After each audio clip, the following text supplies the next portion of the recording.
আমার কেন জানি না মাঝে মাঝে মন খারাপ থাকলে বা এমনি হুট করে আমার সাজুগুজু করতে অনেক বেশি ভালো লাগে। কিন্তু আপনারা এই ফটোর নিচে দেখতে পারতেছেন, মানে ভালোভাবে চেক করলে দেখতে পারবেন যে এই ভিডিওটা কখন করছিলাম, ফটোগুলা কখন উঠছি আর কখন আপলোড দিয়েছি। দেখছেন, মানে যে কোনো ভিডিও করে রাখলে আপলোড দিতে আমার অনেক টাইম লেগে যায়, কজ সময় হয় না এডিট করতে। সো ওই দিন বসে বসে বোর হইতেছিলাম রাইতের বেলা, কিন্তু আপনাদের ভাইয়াও বাসায় ছিল না, কোথায় জানি গেছে। তাই ভাবলাম যে একটু শাড়ি পরা যাক, যেহেতু অনেক দিন ধরে কিন্তু শাড়ি পরা হয় না আমার, মাঝে মাঝে মানে শাড়ি পরতে মন চায়।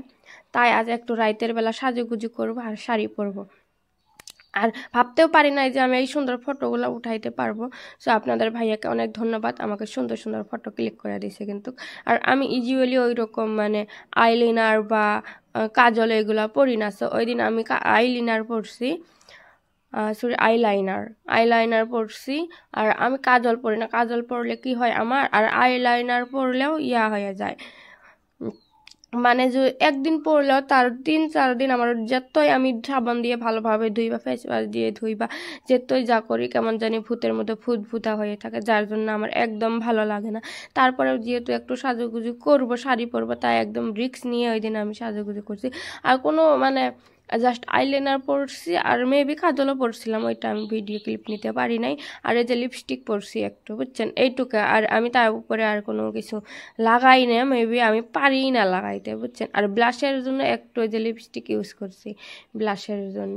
আর এখন কেন জানি না আমার ব্লাশ ইউজ করতে ভালো লাগে, যেহেতু আমার ব্লাশ নাই আমাকে মানে, তাই লিপস্টিকটা ইউজ করছিলাম। আর আপনাদের ভাইয়া কিন্তু আমাকে এইগুলা একদম ইউজ করতে দেয় না, একদম না। লিপস্টিক আইলাইনার এইগুলা কিচ্ছু না, একদম খেপে যায়। যেহেতু বাসায় ছিল না, তাই আমি নিজের ইচ্ছে মতো সাজুগুজু করেছিলাম। আর ওই যে দেখতে পারতেছেন আমি হাত বুলাইয়া দিতেছিলাম ওইখানে একটা গর্তর মতো, ওইটা আমি যখন কলেজে পড়তাম তখন আমি অ্যাক্সিডেন্ট হয়েছিলাম একটা টোটোর সাথে। ওই অ্যাক্সিডেন্ট হওয়ার পর থেকে ওইখানে অনেক ব্যথা পাইছিলাম, যার জন্য ওইখানে একটু গাঁথা হয়ে গেছে, এখনও গাঁথাটা ঠিক হয় নাই। আর দেখছেন ব্লাশ দিলে কত সুন্দর লাগে, আর আমাকে ব্লাশ দিতেই দেয় না। আর কি জানি না ভাই কোন মেয়েরা কি সুন্দরভাবে মেকআপ করে, আর এক একটা মেকআপ প্রোডাক্টের যে এত দাম, 2500-3000 টাকা, ওইগুলা কিনার তো আমার আপাতত ক্ষমতা নাই, প্লাস আমি আবার মেকআপ করতেও পারি না। যদি ক্ষমতা থাকতো মেবি কিনতাম, কিনে ট্রাই করতাম মেকআপ করার। যদি কখনো টাকা পয়সা আমার হয় ওইরকম, তাহলে অবশ্যই কিনবো। ভাই গরিব মানুষ, আপাতত এগুলা দিয়েই চলি।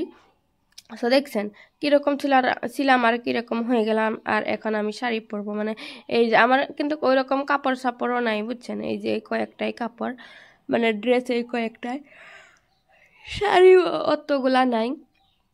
আচ্ছা, যেহেতু আমি আগে কিন্তু জীবনেও শাড়ি পরতাম না, কলেজে আমাদের সরস্বতী হইতো বা ফাংশন হইতো, তাও আমি কোনো দিনও শাড়ি পরে যাইতাম না। মেন কারণ ছিল আমাদের বাসা কলেজ থেকে অনেক দূরে, আবার সাইকেল নিয়ে আধা রাস্তা 20 মিনিটের 15 মিনিটের মতো সাইকেল নিয়ে আসতে হয়। শাড়ি পরে তো আর আমার দ্বারা হয় না সাইকেল চালানো শাড়ি পরে, তারপরে আবার গাড়িতে বা বাসে উঠতে হয়, যার জন্য আমি কখনোই কলেজের ফাংশনের মধ্যে আমি শাড়ি পরে নাই। সো এইখানে কোন শাড়িটা চুজ করবো ওইটা আমি বের করতেছিলাম। এই যে এইটা আমার টাকা রাখা, হচ্ছেন, আমার যখন দরকার হয় ওইটা আমি কাটছি, যখন দরকার হয় ওইখান থেকে আমি টাকা বের করে নেই। আর এই যে এইখানে আমার ওষুধপাতি, অনেকদিন ধরে ওষুধপাতিগুলো কিছু খাওয়াই হয় না, আর মেবি এখন নতুন করে আবার ডক্টরের কাছে যাইতে হবে। সো এই যে এইখান থেকে আরও আমার জুয়েলারি বক্স ছোট্ট একটা, এখানে কি কি জানি আছে ওইটাও বের করলাম। আর এই যে এই ব্যাগের মধ্যেও কি কি জানি আছে। আর যেহেতু আমি শাড়ি পরি না, সো আমার ব্লাউজ নাই, তাই আমি টপ ইউজ করব, ব্লাউজের কাজ টপ দিয়েই সারবো। সো এইখানে কয়েকটা আমি অনেক আগে কিনেছিলাম শখ করে, কিন্তু এগুলো আর আমার একদম ভালো লাগে না, ইউজ করাই হয় না। সো টুকটাক আর যেগুলো আছে আমার এই ব্যাগেই আছে।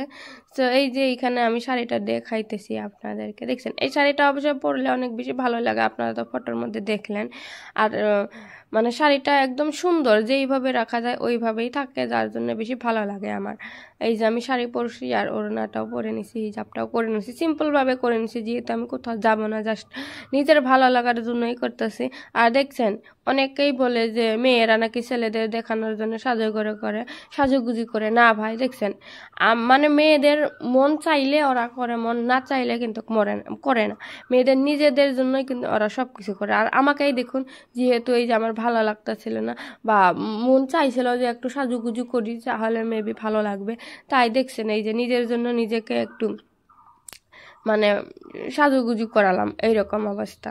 সো এখন যদি সাজুগুজু করছি, তাই ভাবলাম যে আপনাদের ভাইয়াকে, মানে আপনাদের ভাইয়া তো ওরকম আমাকে শাড়ি পরার মধ্যে দেখে নাই, দেখি কি রিয়াকশন দেয়।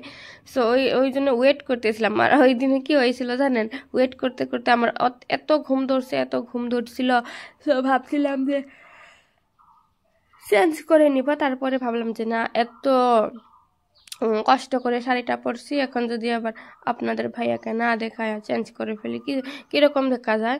সো এই যে আপনাদের ভাইয়া আসছে, বুঝছেন, আমি এইখান থেকে মানে করতেছি, রেকর্ড করতেছি, দেখি আপনাদের ভাইয়ার কি রিয়াকশন দেয়। বাট ওইরকম প্রপার করতে পারে নাই, আপনাদের ভাইয়া এসে আবার হাত মুখ ধুয়ে কি জানি করছে। তারপরে ওই রকম আহামরি রিয়াকশন দেয় নাই, আমি যেরকম রিয়াকশন চাইছিলাম ওই রকম রিয়াকশন দেয় নাই। সো ব্যাপার না, তারপরেও যে আমাকে সুন্দর সুন্দর কয়েকটা পিকচার ক্লিক করা দিছে, ওইটাই আমার জন্য অনেক বেশি যথেষ্ট। আর ওই যে ঘরের অবস্থা দেখছেন, ওইখানে ভিজা কাপড়গুলো মানে মেলে দেওয়া আছে। আর ওই যে নিচে দেখতে পারতেছেন, যেহেতু আরেকটা ঘরের কাজ চলতেছে, ওই সবগুলা বস্তু ওইখানে, জিনিসপত্র যে কাজ করতে যা যা লাগে সবগুলো ওইখানে রেখে দিছে। আর আমি কিন্তু শাড়ি পরার পরে কম্বল গায়ে দিয়েছিলাম, তাই আপনাদের ভাইয়া ওইরকম মানে করে নাই কে যে আমি কি শাড়ি পরছি বা হ্যাঁ, ওইরকম গুরুত্ব দেয় নাই। তারপরে তেল মাখতেছিল, কথা বলতেছিল, তারপরে অনেকক্ষণ পরে দেখছে, বাট আহামরি রিয়াকশন